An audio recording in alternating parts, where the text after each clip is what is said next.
Assalamu alaikum warahmatullahi wabarakatuh. Yan uwa barkanku da haka barkanku da lokaci. Kamar yadda kuke gani waɗannan su ne fina-finanmu na Laraba kenan waɗanda muke muku talla. Kasance da YouTube tana da wani tsari wanda ba za mu iya saka fina-finai a ciki ba, sai dai a tallata muku iya fina-finai kawai wanda kuma idan kuna buƙatar su duka wannan sababbin fina-finai akwai lambobinmu wanda muke ɗorawa akai wanda za ku iya mana magana ta WhatsApp ko ta Telegram. Muna da lamba ta Libya wadda za ku iya mana magana akan Telegram da ta Niger da wadda kuma dukkansu za ku iya mana magana a kansu ta WhatsApp kamar yadda aka saba. Akwai waccan lamba ta mu ta farko wadda 70 ƙarshe to wannan ba ta aiki saboda matsala ta samu ita.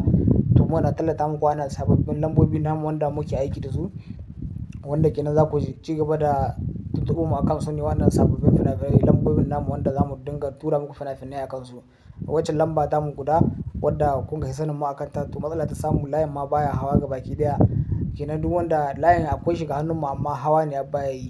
Kenan duk wanda yake son fina-finai to sababbin lambobin mu da muke tallata muku a yanzu akan su ne za ku dinga samun waɗannan dukkan sababbin fina-finai kamar yadda kuke gani, wanda ba za ku same su a YouTube ba kamar yadda muke jaddada muku. Kasance da ɗan kwana biyu kun ji mun shiru to layin na da ya samu matsala mun kaɗan shiru muna jiran dai mu gani ta yadda za mu bullo mu lamarin.